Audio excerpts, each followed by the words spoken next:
ایک مکران شاہ بادشاہ گزرا ہے ایران کا، کچھ نرم دل تھا، وہ نہ سیر کرنے نکلا، درمیان میں پل آتا تھا، ایک دریا تھا، اس کا پل تھا، اور پل کے اس پار جنگل تھا، سبزہ تھا، سیرگاہیں بنی ہوئی تھی۔ بادشاہ وہاں 2-4 دن رہنے کا ارادہ کیا۔ جب بادشاہ وہاں پہنچتا ہے نا مکران شاہ، تو اس نے دیکھا کہ وہاں 2-3 دن قیام کرنا ہے، جھیل ہے، سیرگاہ ہے، وہاں اس نے رکنے کا پروگرام بنا لیا۔ بادشاہ تو علیحدہ اس کے لیے رہائش تھی، سپاہی علیحدہ رہتے تھے۔ یہاں تو لوگ کہتے ہیں نا وہ پولیس کو ڈانٹتے ہیں، پولیس کو پوچھتے ہیں، اور بھائی پولیس تو تمہارے ماتحت ہوتی ہے، پولیس تو سمجھ گئی ہے کہ تم کس طرح ان سے کام لیتے ہو، ان کو تو تم اپنے تحت رکھتے ہو۔ پولیس والے علیحدہ رہتے تھے، اس کے ساتھ جو سپاہی گئے ہوئے تھے، گن مین گئے ہوئے تھے۔ مکران شاہ سیر سپاٹے پہ رہتا تھا۔ ایک بوڑھی عورت تھی، اس کی ایک گائے تھی، وہ جنگل کے اندر بوڑھی رہتی تھی، گائے اس کی وہاں چرتی رہتی تھی۔ شام کو وہ گائے گھر لوٹتی، بوڑھی دودھ پی کے سو جاتی۔ سپاہی اس بوڑھی کے پاس آئے، کہنے لگے تیری گائے بڑی صحت مند ہے، ہمارے ہاتھ بیچ دے۔ بوڑھی نے کہا میرے بڑھاپے کا سہارا ہے، اس کا دودھ پی کے میں زندہ ہوں، بیچوں گی نہیں۔ وہی والا کام جو ہمارے ملک میں ہوتا ہے کہ قیمت کے ساتھ زمین دینی ہے کہ مفت دینی ہے۔ جب بڑے آدمی کو پسند آ جاتی ہے تو کہتے ہیں مول دینی ہے کہ مفت دینی ہے، دینی پڑتی ہے، غریب ہے، کیا کریں، مجبور ہے، مظلوم ہے۔ کہا بوڑھی عورت سے سپاہیوں نے بیچ دے، کہا نہیں، کہنے لگے نہیں بیچے گی تو ہم لے لیں گے۔ اس عورت کی گائے زبردستی سپاہی ذبح کر کے کھا گئے۔ بوڑھی نے بادشاہ تک پہنچنا چاہا، لیکن اس کو پہنچنے نہ دیا گیا، منع کر دیا گیا، اس کی رسائی نہ ہو سکی، غریب عورت تھی۔ جس دن مکران شاہ واپس آ رہے تھے نا، سیر کر کے پل سے گزر رہے تھے، تو کسی نے بوڑھی سے کہا کہ بادشاہ گزرے گا۔ وہ چھپ کے پل پہ بیٹھ گئی، اور مکران شاہ جب پل سے گزرنے لگے تو بوڑھی آگے آئی اور اس کے گھوڑے کی لگام پکڑی، ایسا جملہ کہا کہ مکران شاہ چکرا کے زمین پہ گرا، اور بوڑھی کہنے لگی مکران شاہ تیرے سپاہی میری گائے ذبح کر کے کھا گئے ہیں، تو بتا اس کا حساب اس پل پہ کھڑے ہو کے دینا کہ پل صراط پہ دینا ہے؟ بتا یہاں کھڑے ہو کے دے گا کہ وہاں کھڑے ہو کے دے گا؟ بول، بتاؤ یہاں دینا ہے کہ وہاں دینا ہے؟ دینا تو پڑے گا، یہاں دو گے تو ہو سکتا ہے قیامت میں بچ جاؤ، اور اگر یہاں نہیں دو گے تو وہاں لٹکا دیے جاؤ گے، رسوا کیے جاؤ گے، پوچھا جائے گا۔ مکران شاہ چکرا کے گرا زمین پہ، اور گر کے کہنے لگا بی بی میں وہاں حساب نہیں دے سکتا، دو دینا یہی لے لے، جو لینا یہی لے لے، آ جاؤ آ جاؤ، وقت ہے، گنجائش ہے، مہلت کے دنوں میں توبہ کر لو، پلٹ آؤ، اللہ کے حضور حاضر ہو جاؤ۔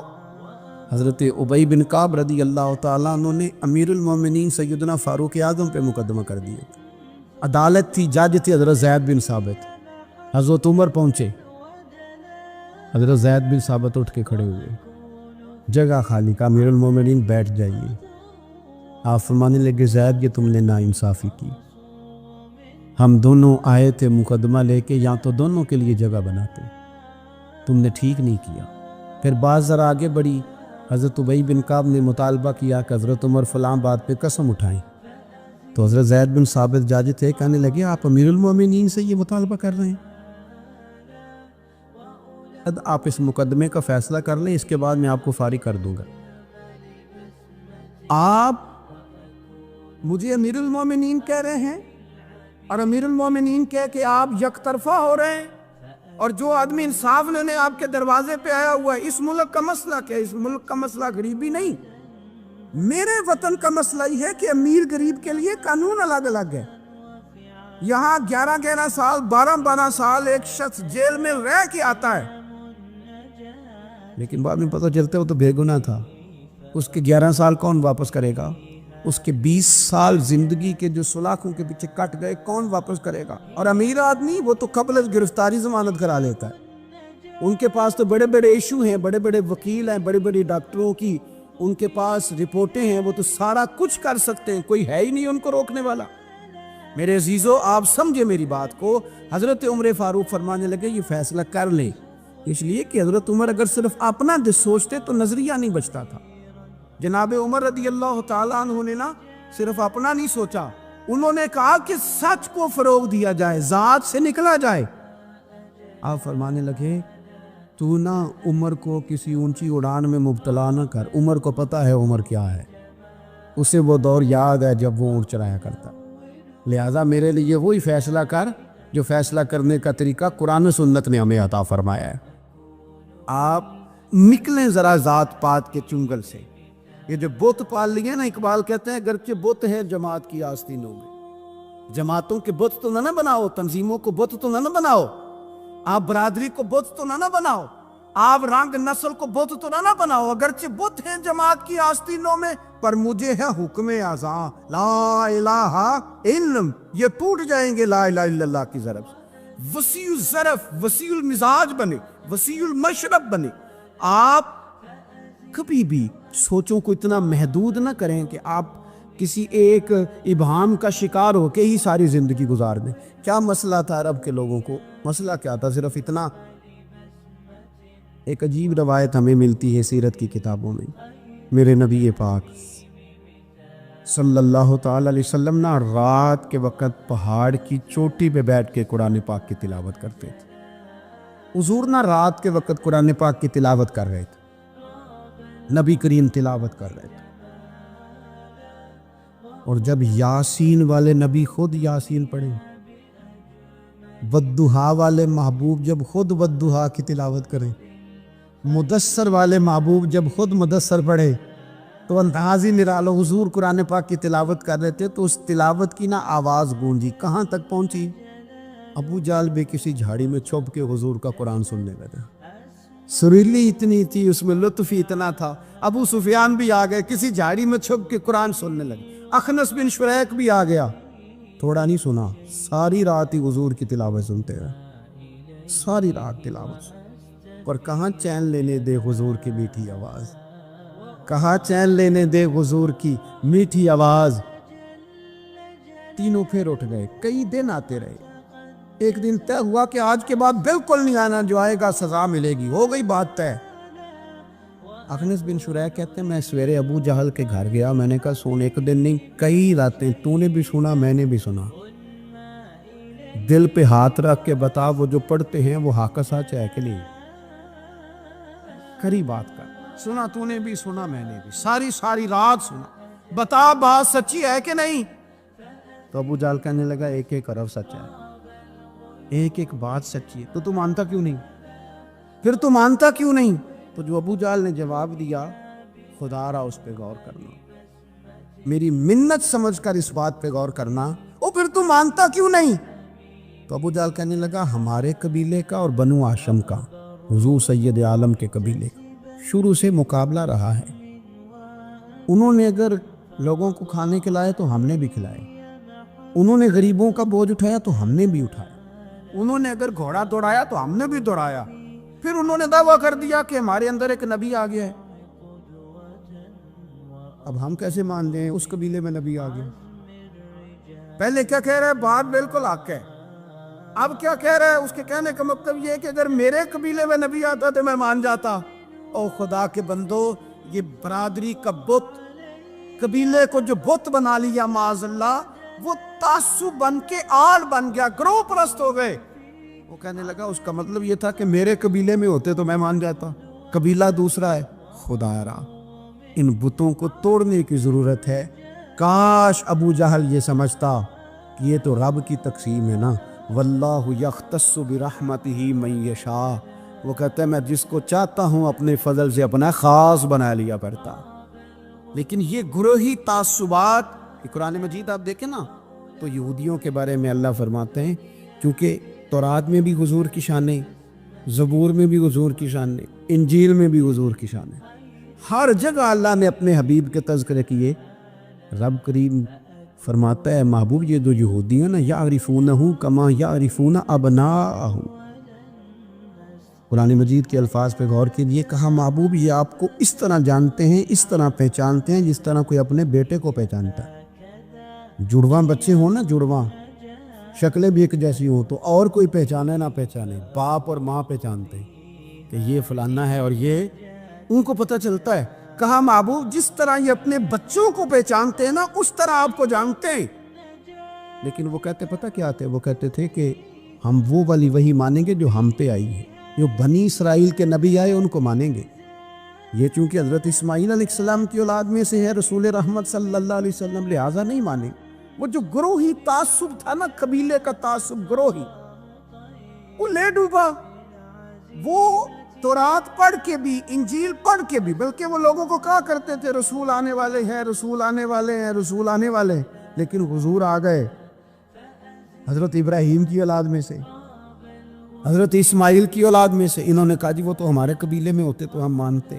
میں نے بھی غور کرنا ہے، آپ نے بھی غور کرنا ہے. یہ سوچے تو یہودیوں کی ہے کہ فلانا میرے قبیلے سے ہو تو پھر مانتا ہوں، فلانا فلانی جگہ ہو تو. یہ تو سوچ ہماری نہیں. شیخ عبد القادر جیلانی رضی اللہ تعالیٰ عنہ ارشاد فرماتے ہیں کہ تو جہاں بھی ہو نا، اپنی سوچ کو عاجزی والی بنا.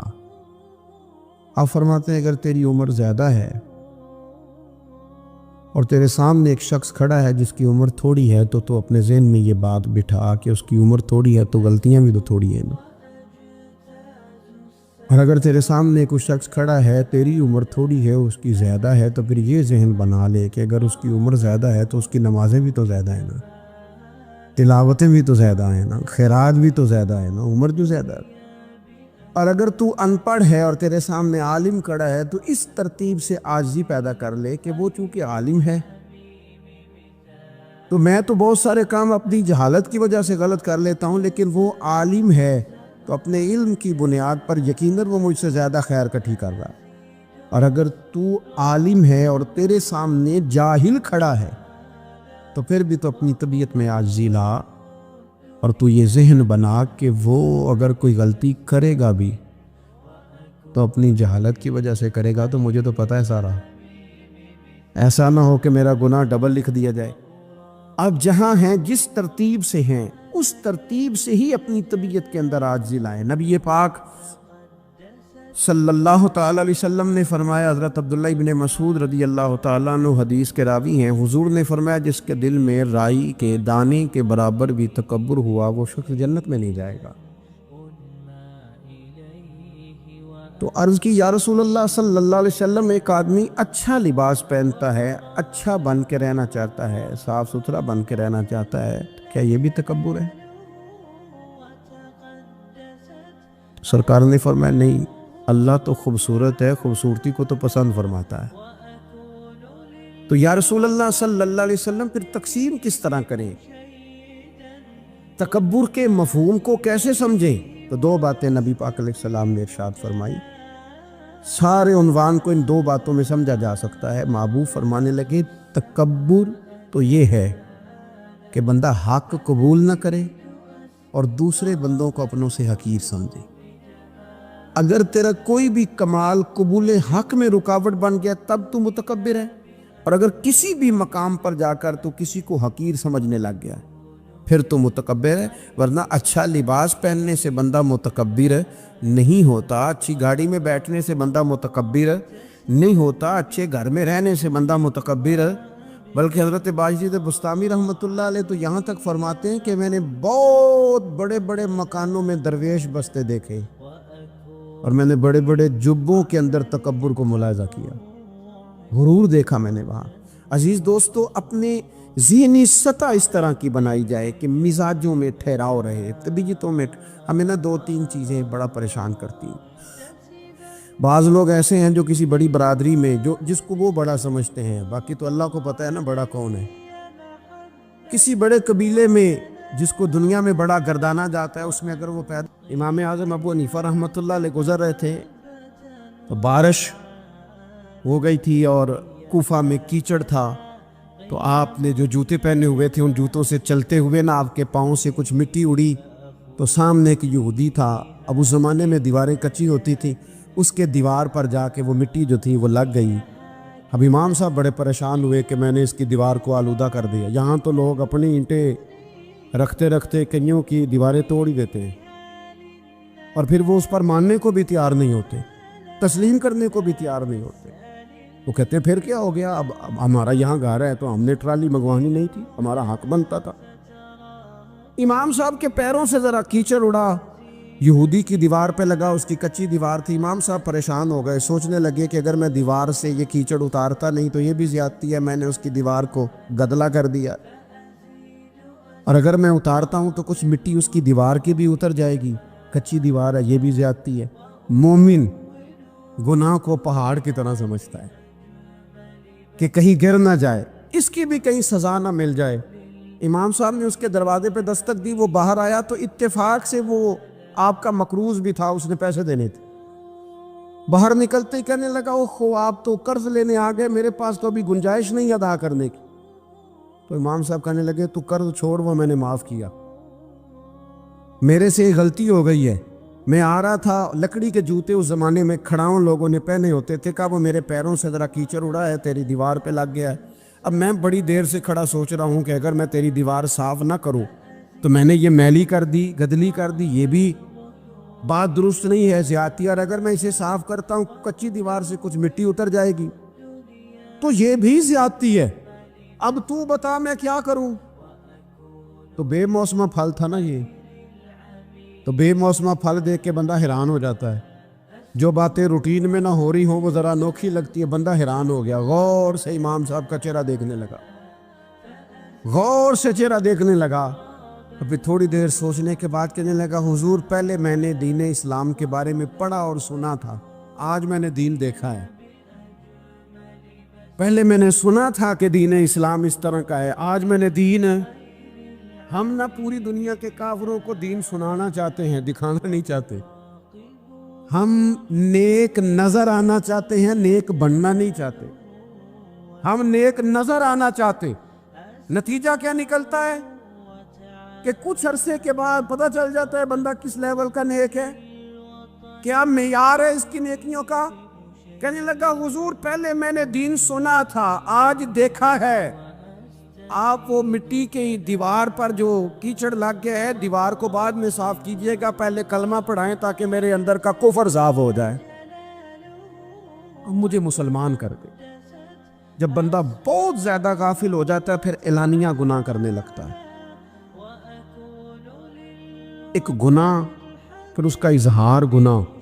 ایک بندہ، حدیث پاک میں آتا ہے، ایک بندہ رات کو کوئی غلطی کرتا ہے، اللہ تعالیٰ اس پہ پردہ ڈال دیتا ہے، لیکن وہ سویرے خود لوگوں کو بتاتا پھرتا ہے میں نے یہ کیا، میں نے یہ کیا. جب آپ اظہار گناہ کرتے ہیں نا تو سامنے والا بھی دلیر ہوتا ہے، کہتا ہے اس نے کیا میں کر لوں گا تو پھر کیا ہوا. ہمارے علماء نے لکھا ہے کسی کی نماز قضا ہو جائے تو کسی کو بتائے نہ، قضا پڑھ ڈالے، اس کا جگہ جگہ ذکر نہ کرے. جب آپ کہیں گے نا میری قضا ہو گئی تو آپ کے ساتھ رہنے والا بچہ دوست سمجھے گا یار اس کی قضا ہو گئی ہے تو میری بھی ہو جائے گی تو کیا ہو. گناہ کرنا بھی گناہ ہے اور گناہ کا اظہار بھی گناہ ہے. نبی اکرم صلی اللہ تعالیٰ علیہ وآلہ وسلم نے ارشاد فرمایا میری ساری امت کو معافی مل جائے گی سوائے ان لوگوں کے جو اعلانیہ گناہ کرتے ہیں. یہ بخاری مسلم دونوں میں حدیث موجود ہے. جو اعلانیہ گناہ، جنہوں نے خود ساری دنیا کو گواہ بنا لیا، میں نے یہ بھی جرم کیا، یہ بھی کیا، یہ بھی کیا، یہ بھی کیا، خود انہوں نے لوگوں کے. بہت بڑے غافل آدمی کی علامت ہے کہ گناہ کرے اور پھر اوپر سے اعلانیہ گناہ کرے، اتنا بڑا جرم کرے. پھر اگر ہم دیکھنا چاہیں کہ ہم غافل تو نہیں، تو غافل بندے کی چوتھی علامت یہ ہوتی ہے کہ وہ فضول کاموں میں وقت بڑا ضائع کرتا ہے. فضولیات میں ادھر بیٹھے ہیں، ادھر بیٹھے ہیں، یہاں گپ شپ ہو رہی ہے، وہاں موبائل دیکھا جا رہا ہے. پھر کچھ ٹائم ملا ہے تو پھر کہیں دور دراز کسی ہوٹل پہ کھانا کھانے چلے گئے. پھر کچھ ٹائم ملا تو چلو نکلتے ہیں ذرا کوئی ہفتہ سیر کر آتے، یہاں گپ شپ ہے، فلاں کو ڈسکس کر لیتے ہیں، فلاں کے بارے میں بات کر لیتے ہیں، سیاسی تبصرے کر لیتے ہیں. یہ تھوڑی گفتگو ہو جاتی، چلے محلے داروں پہ تبصرہ شروع کرتے ہیں، کون روٹی زیادہ کھا رہا ہے اور کس کے پاس پیسے زیادہ آ گئے، چلو جا کے پتہ کرتے ہیں. حالانکہ یہ پتہ نہیں کرنا چاہیے تھا، پتہ تو اس کا کرنا چاہیے تھا جو بیچارہ کل سے بھوکا ہے. خبر تو اس کی رکھنی چاہیے تھی جس بیچارے کے گھر میں بچوں کے لیے پہننے کو کپڑے موجود نہیں ہیں. اس پر تبصرہ یہ کرتے ہیں کہ یہ محنت کیوں نہیں کرتے. اور اگر کسی پر اللہ عطا کر دے پھر حساب ضرور لگاتے ہیں کہ ذرا معلومات کرو یہ اتنی جلدی آگے کیسے نکل گئے. غافل بندے کی علامت ہے وقت کا ضائع کرنا اور فضول کاموں میں ضائع کرنا اور بلا وجہ ضائع. اور ایسے سوالات کرنا جن کی ضرورت ہی کوئی نہیں، بالکل ضرورت ہی نہیں، کوئی مطلب ہی نہیں، لیکن ہم لوگ وقت ضائع، یہ غفلت کی علامت، غفلت۔ اللہ والوں کی علامت کیا تھی؟ ایک بات انہوں نے زندگی میں لے لی، سیکھ لی، پھر ساری زندگی اسی پہ گزار دی۔ ان کا ارادہ تھا نا، کشکول سیدھا کیا۔ کچھ لوگ ساری زندگی لیکچر قبوس لے لے کے، سن کے، پھر بھی سمجھنے کو تیار۔ یہ غافل دل کی علامت ہے۔ اس لیے نبی پاک صلی اللہ تعالی علیہ وسلم نے فرمایا، دو نعمتیں ایسی ہیں جن میں اکثر لوگ غفلت میں ہیں، ایک صحت اور دوسری فراغت۔ لوگ بلا وجہ وقت ضائع کرتے ہیں۔ اللہ نے صحت دی ہے، کسی خیر کے کام میں لگائیں۔ اگر آپ کے پاس فارغ وقت ہے تو قرآن پاک کو یاد کریں، ترجمہ اور تفسیر سے پڑھیں، محبوب پاک علیہ السلام کی احادیث کو یاد کریں، اللہ والوں کی باتیں سنیں۔ وقت ملے تو عبادات میں لگائیں، نوافل میں لگائیں، تلاوت میں لگائیں، ذکر اذکار میں لگائیں، اور پھر اللہ مزید توفیق عطا کرے تو کسی کے بھلے میں وقت لگائیں۔ گلی سے کوئی کانٹا اٹھائیں، کوئی روڑا اٹھائیں، کوئی کسی کی مدد کریں، لیکن یہ غافل انہیں کی علامت ہے کہ اپنے وقت کو ضائع کرنا۔ اور پھر اسی طرح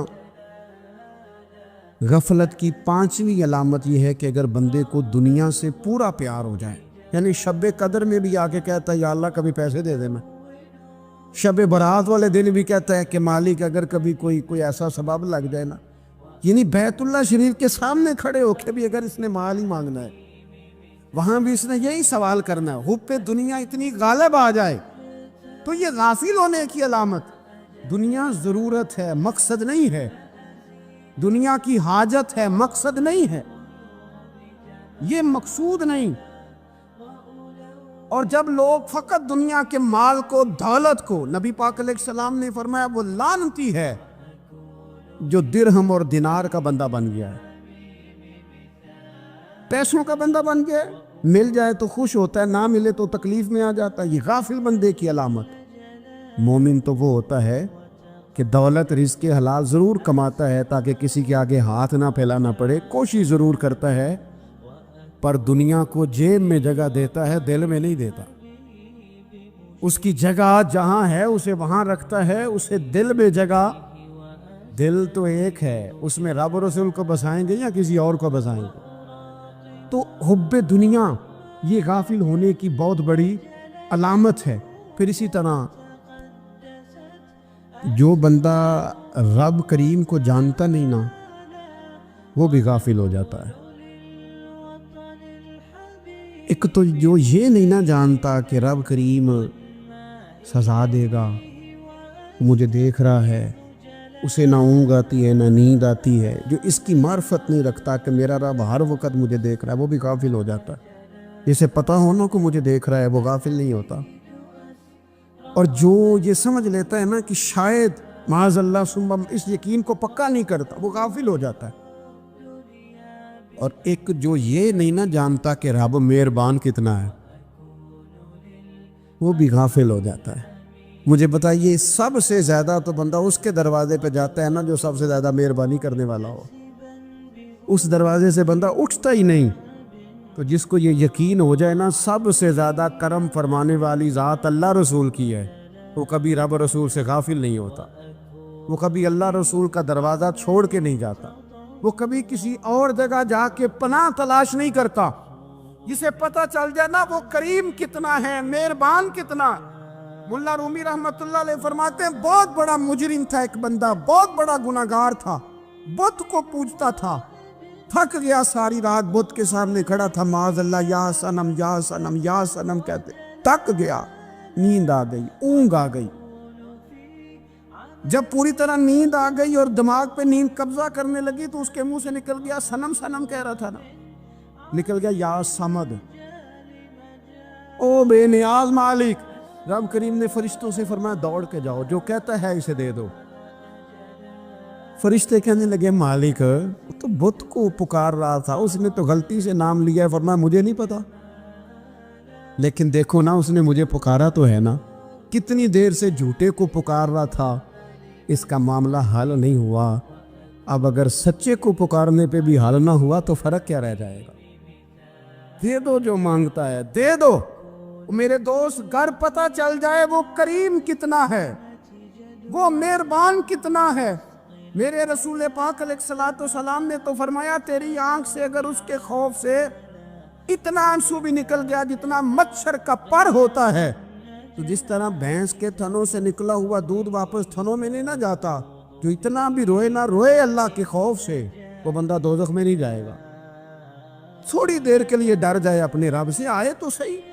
عدم معرفت غفلت پیدا کرتی ہے، تو آ تو صحیح، وہ تو کریم ہی بڑا ہے، وہ تو مہربان ہی بڑا ہے۔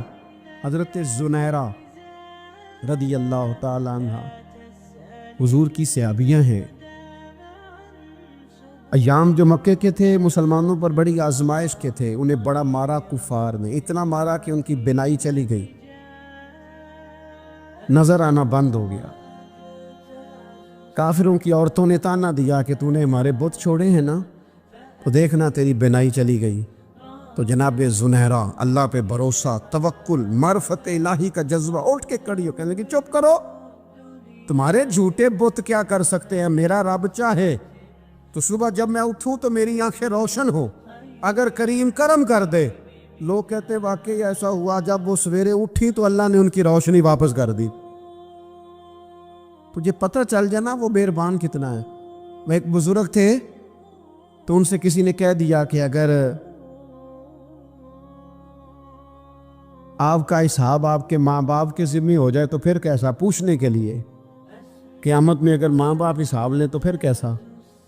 تو بڑے سیانے لوگ تھے جو دل والے تھے، کہنے لگے نہیں، رب کریم ہی ٹھیک ہے، اس لیے کہ وہ ماں باپ سے کہیں بڑھ کر پیار کرنے والا۔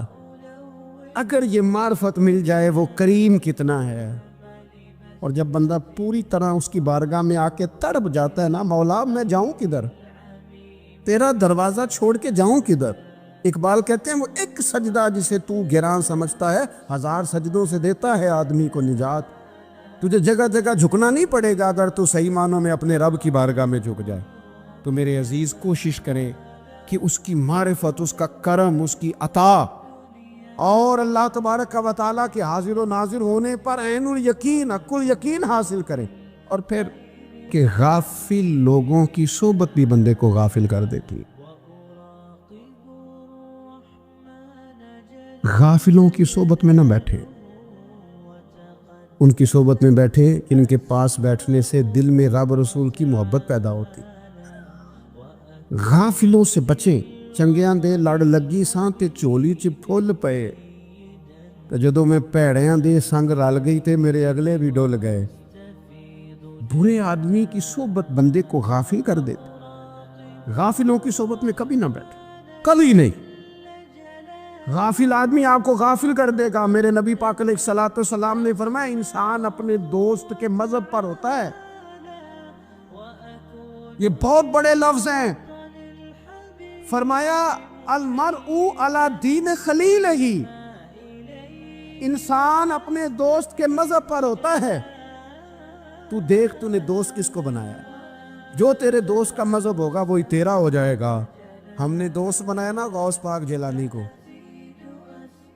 ہم نے یاری لگائی ہے نا داتا علی اجمیری سے، ہماری نسبت ہے نا معین الدین اجمیری سے، ہمارا تعلق ہے نا بہاؤالدین زکریا ملتانی سے، ہمارا رشتہ ہے نا حضرت مجدد الفسانی سے، ہم ماننے والے ہیں نا اعلیٰ حضرت بریلوی کے، ہمارا تعلق ہے کبھی جماعت علی سے کبھی مہر علی سے، ہمارا ان سے تعلق ہے تو صبح شام ہماری زبان پہ رہتا ہے بلغ العلا بکمالہ کشفت دجا بجمالہ حسنت جمیع خصالہ صلو علیہ وآلہ۔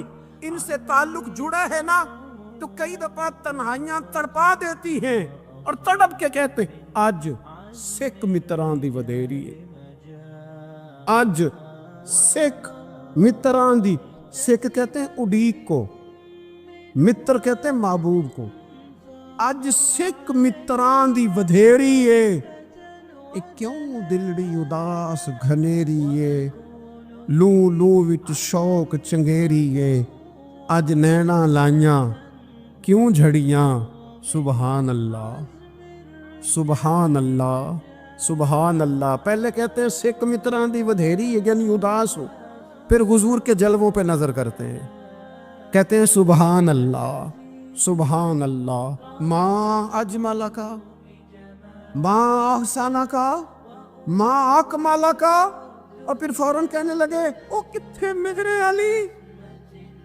او کتھے میرے علی، کتھے تیری سنا۔ اب ویکھو مشتاق اکھیں کتھے جاڑیاں